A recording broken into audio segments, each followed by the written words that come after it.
Chapter 79. The Lemonade. Morale was, in fact, very happy. Noirtier had just sent for him, and he was in such haste to know the reason of his doing so that he had not stopped to take a fiacre, placing infinitely more dependence on his own 2 legs than on the 4 legs of a cab horse.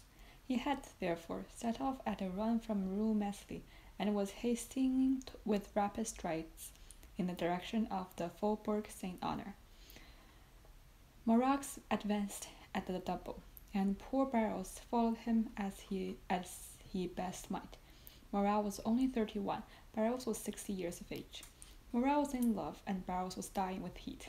These 2 men, thus opposed in age and interests, resembled 2 sides of a triangle, parted at the base, but uniting at the apex. This point of union was Noirtier, and it was he who had just sent for Morale, with the request that he would lose no time in coming to him. A command which Morale obeyed to the letter, to the great discomfiture of Barrows. On arriving at the house, Morale was not even out of breath, for love lends wings, but Barrows, who had long forgotten what it was to love, was exhausted.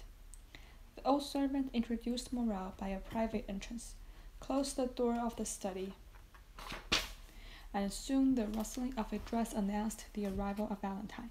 She looked marvelously beautiful in her deep mourning dress, and so fair was the dream that Morale could almost have dispensed with the conversation of her grandfather. But the easy chair of the old man was heard rolling along the door, and he soon made his appearance in the room. Noirtier acknowledged by a look of extreme kindness the thanks which Morale lavished on him for his timely intervention on behalf of Valentine and himself, an intervention which had saved them from despair. Morale then cast on Valentine an interrogative look as to the new favor which he designed to bestow on him. She was sitting at a little distance from them, timidly awaiting the moment when she should be obliged to speak. Noirtier, in his turn, fixed his eyes on her. "Am I to say what you have told me?" asked Valentine. Noirtier made a sign that she was to do so. "Monsieur Morale," said Valentine to the young man, who was regarding her with the most intense interest, "my grandfather, Monsieur Noirtier, had 1,000 things to say, which he told me 3 days ago, and now he has sent for you, that I may repeat them to you. I will repeat them, then, and since he has chosen me as his interpreter, I will be faithful to the trust, and will not alter a word of his intentions." "Oh, I am listening with the greatest impatience," replied the young man. "Speak, I beg of you." Valentine cast down her eyes. This was a good omen for Morale, for he knew that nothing but happiness could thus overcome Valentine. "My grandfather intends leaving this house," said she, "and Barrows is looking out for suitable apartments for him in another. But you, Mademoiselle de Villefort, you, who are necessary to Monsieur Noirtier's happiness—" "Me?" interrupted Valentine. "I shall not leave my grandfather. That is an understood thing between us. My apartment will be close to his. Now, Monsieur de Villefort must either give his consent to this plan or his refusal. In the first case, I shall leave directly, and in the second, I shall await my majority, which will be completed in about 10 months. Then I shall be free. I shall have an independent fortune, and—" "And what?" demanded Morale. "And, with my grandfather's consent, I shall fulfill the promise which I have made to you." Valentine pronounced these last words in such a low tone that nothing but Morale's intense interest in what she was saying could have enabled him to hear them.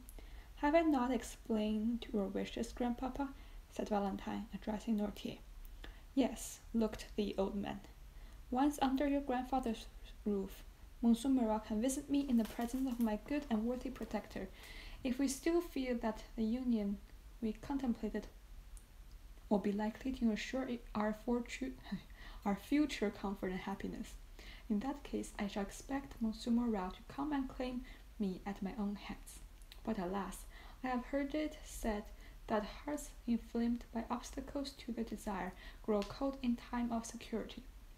"Oh!" cried Morale, almost tempted to throw himself on his knees before Noirtier as before God, and before Valentine as an angel. "What have I ever done in my life to merit such unbounded happiness?"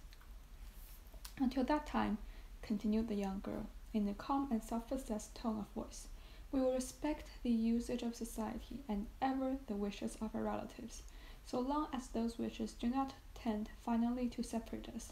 In one word, and I repeat it, because it expresses everything, we will wait.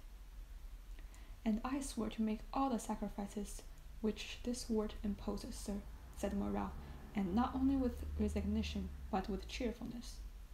Therefore, continued Valentine, looking playfully at Maximilian, no more imprudence. Do not compromise her who from this day regards herself as destined, honorably and happily, to bear your name. Morel looked obedience to her commands. Noirtier regarded the lover with a look of ineffable tenderness, whilst Barrows, who had remained in the room in the character of a man privileged to know everything that passed, smiled on the youthful couple as he wiped the perspiration from his bald forehead. "How hot do you look, my good Barrows?" said Valentine. "Ah, I have been running very fast, mademoiselle, but I must do Monsieur Morel the justice to say that he ran still faster." Noirtier directed their attention to the waiter, on which was placed a decanter containing lemonade and a glass. The decanter was nearly full, with the exception of a little, which had been already drunk by Monsieur Noirtier. "Come, Barrows," said the young girl, "take some of this lemonade. I see you are coveting a good draught of it." "The fact is, mademoiselle," said Barrows, "I am dying with thirst. And since you are so kind to offer me, I cannot say I should at all object to drinking your health in a glass of it." "Take some then, and come back immediately." Barrows took away the waiter, and hardly was he outside the door, which, in his haste, he forgot to shut. Then they saw him throw back his head, empty the very dregs, the glass which Valentine had filled. Valentine and Morel were exchanging their adieux in the presence of Noirtier when a ring was heard at the doorbell. It was the signal of a visit. Valentine looked at her watch. "It's past noon," said she, "and today is Sunday. I dare say it is the doctor, grandpapa." Noirtier looked his conviction that she was right in her supposition. "He will come in here, and Monsieur Morel had better go. Do you think so, papa?" "Yes," sighed the old man. "Barrows!" cried Valentine. "Barrows!" "I'm coming, mademoiselle," replied he. "Barrows will open the door for you," said Valentine, addressing Morel.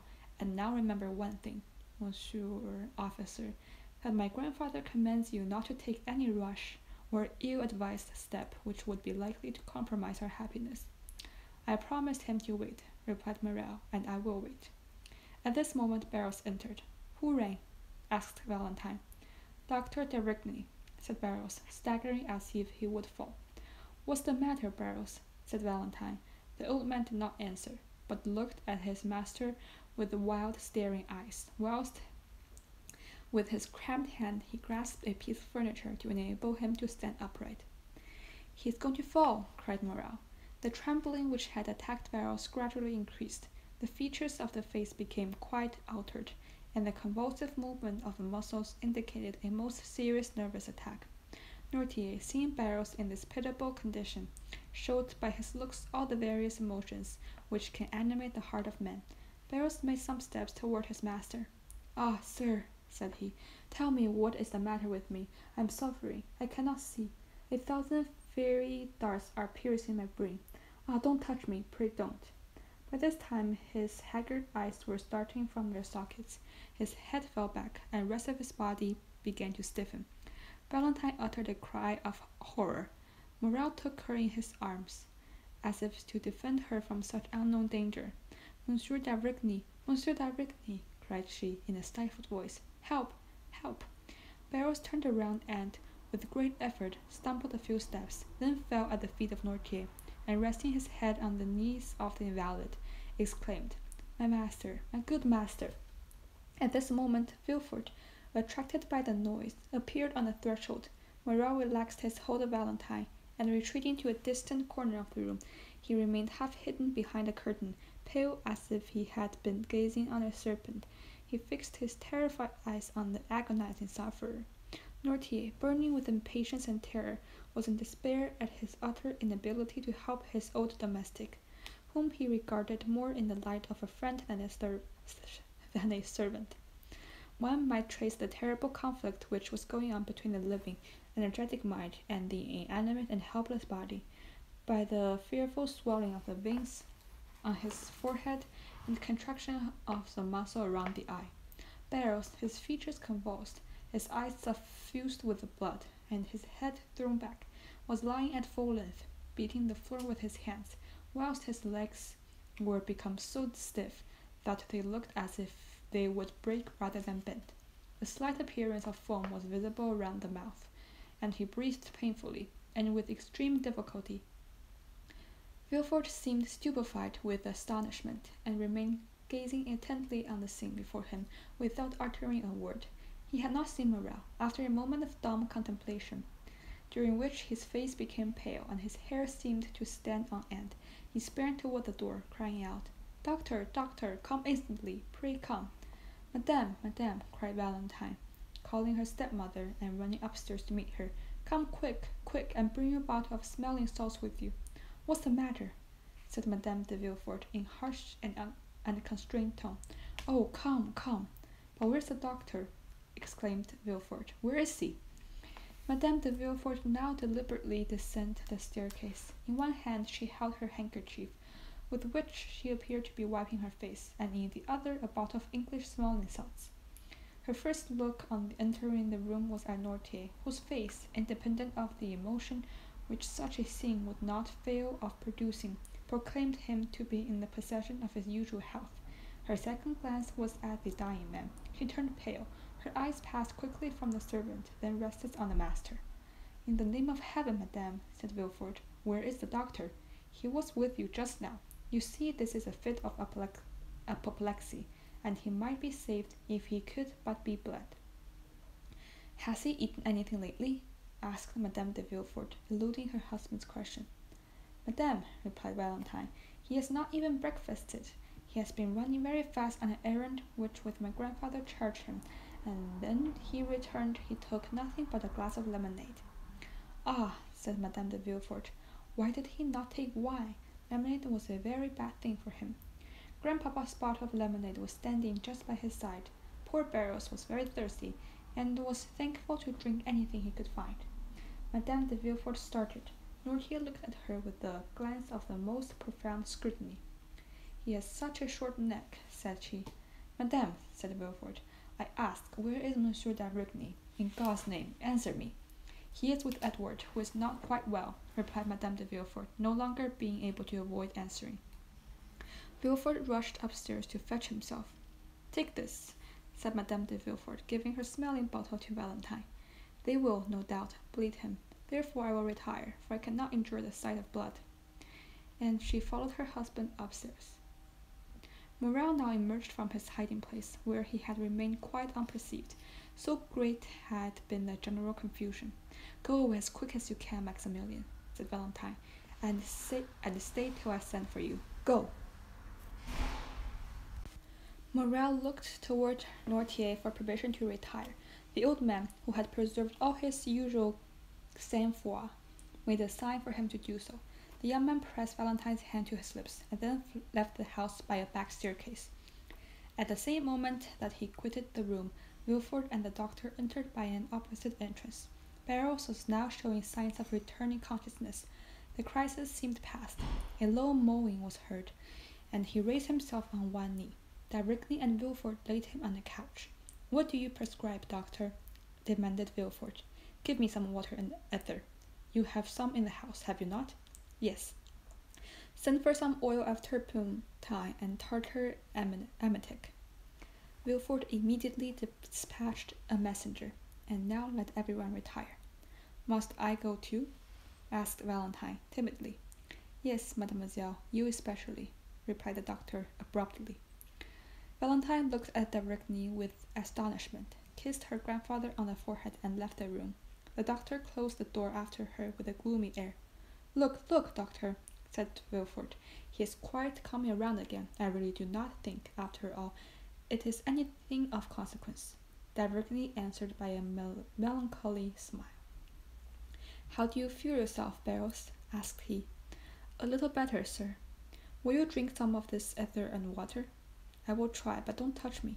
"Why not?" because I feel that if you were only to touch me with the tip of your finger, the fit would return. Drink. Barrows took the glass and raising it to his purple lips, took about half of the liquid offered him. Where do you suffer? Asked the doctor. Everywhere. I feel cramp over my whole body. Do you find any dazzling sensation before the eyes? Yes. Any noise in the ears? Frightful. When did you first feel that? Just now. Suddenly? Yes, like a clap of thunder. Did you feel nothing of it yesterday or the day before? Nothing. No drowsiness? None. What have you eaten today? I have eaten nothing. I only drank a glass of my master's lemonade. That's all. And Barrows turned toward Nortier, who, immovably fixed in his armchair, was contemplating this terrible scene without allowing a word or movement to escape him. Where is this lemonade? Asked the doctor eagerly. Downstairs, in a decanter. Whereabouts downstairs? In the kitchen. Shall I go and fetch it, doctor? Inquired Villefort. No, stay here and try to make Barrows drink the rest of this glass and of ether and water. I will go myself and fetch the lemonade. D'Avrigny bounded toward the door, flew down the back staircase, and almost knocked Madame de Villefort in his haste, who was herself going down to the kitchen. D'Avrigny paid no attention to her, possessed with but one idea. He cleared the last few steps with a bound, and rushed into the kitchen, where he saw the decanter, about 3 parts empty, still standing on the waiter, where it had been left. He darted upon it as an eagle on its prey. Panting with loss of breath, he returned to the room he had just left. Madame de Villefort slowly ascended the steps which led to her room. Is this the decanter you spoke of? Asked d'Avrigny. Yes, doctor. Is this the same lemonade of which you partook? I believe so. What did it taste like? It had a bitter taste. The doctor poured some drops of the lemonade into the palm of his hand, put his lips to it, and after having rinsed his mouth as a man does when he is tasting wine, he spat the liquor into the fireplace. It is no doubt the same, said he. Did you drink some too, Monsieur Nortier? Yes. And did you also discover a bitter taste? Yes. Oh, doctor, cried Barrows, the fit is coming on again. Oh, have pity on me. The doctor flew to his patient. That emetic, Villefort, see if it's coming. Villefort sprang into the passage, exclaiming, The emetic. Is it come yet? No, I answered. The most profound terror reigned throughout the house. If I had anything by means of which I could animate the lungs, said d'Avrigny, looking around him, perhaps I might prevent suffocation, but there's nothing which would do. Nothing.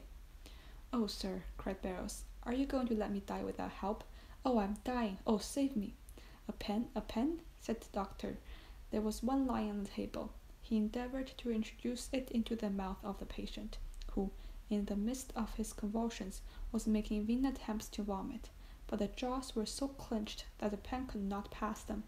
This second attack was much more violent than the first, and he had slipped from the couch to the ground, where he was writhing in agony. The doctor left him in this paroxysm, knowing that he could do nothing to alleviate it, and going up to Nortier and said abruptly, How do you find yourself? Well? Yes. Light or heavy in the stomach? Light? Yes. Do you generally feel after the dose which I give you every Sunday? Yes. Did Barrows make your lemonade? Yes. Was it you who asked him to drink some of it? No. Was it Monsieur de Villefort? No. Madame? No. It was your granddaughter then, was it not? Yes. A groan from Barrows, accompanied by a yawn which seemed to crack the very jawbones, attracted the attention of d'Avrigny. He left Nortier and returned to the sick man. Barrows, said the doctor, can you speak? Barrows muttered a few unintelligible words. Try and make an effort to do so, my good man, said d'Avrigny.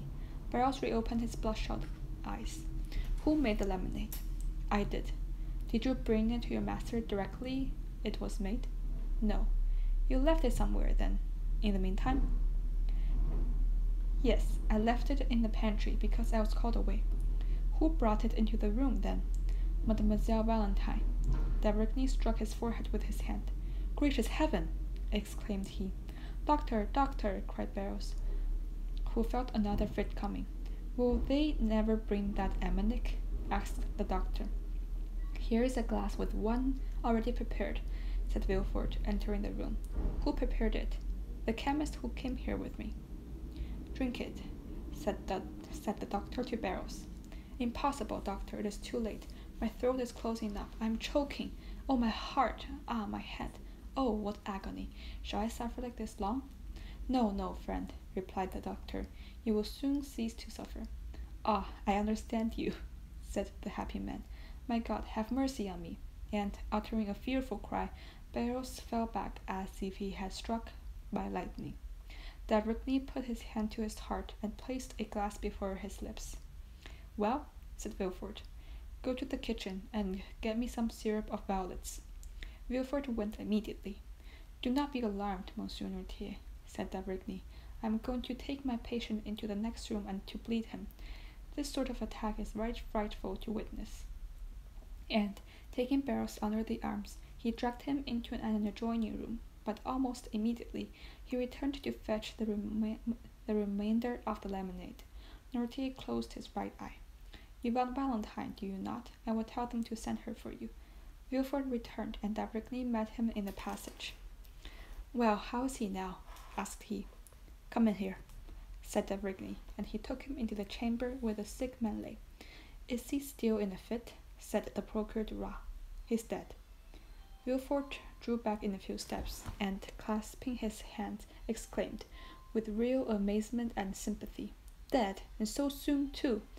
Yes, it is very soon, said the doctor, looking at the corpse before him. But that ought not to astonish you. Monsieur and Madame de Saint-Méran died as soon. People die very suddenly in your house, Monsieur de Villefort. What? Cried the magistrate, with an accent of horror and consternation. Are you still harping on that terrible idea? Still, sir, and I shall always do, replied D'Avrigny, for it has never for one instant ceased to retain possession of my mind, and that you may be quite sure I am not mistaken this time. Listen well to what I am going to say, Monsieur de Villefort. The magistrate trembled convulsively. There is a poison which destroys life almost without leaving any perceptible traces. I know it well.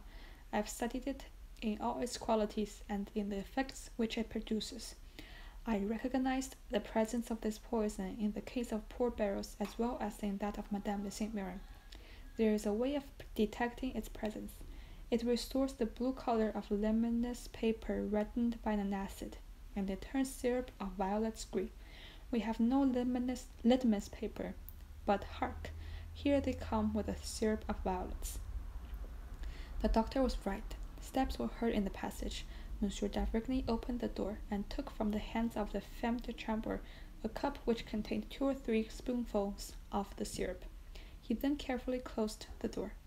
Look, said he to the Procureur du Roi, whose heart beat so loudly that it might almost be heard. Here is in this cup some syrup of violets, and this decanter contains the remainder of the lemonade of which Monsieur Noirtier and Barrows took. If the lemonade be pure and inoffensive, the syrup will keep its color. If, on the contrary, the lemonade be poisonous, the syrup will become green. Look well at it. The doctor then slowly poured some drops of the lemonade from the decanter into the cup, and in an instant a kind of light cloudy sediment began to form at the bottom of the cup. This sediment first looked a blue shade, then from the color of sapphire it passed to that of opal, and from opal to emerald.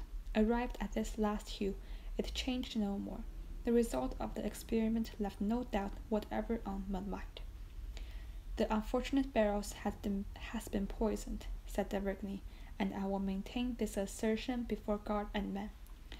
Villefort said nothing, but he clasped his hands, opened his haggard eyes, and, overcome with emotion, sank into a chair.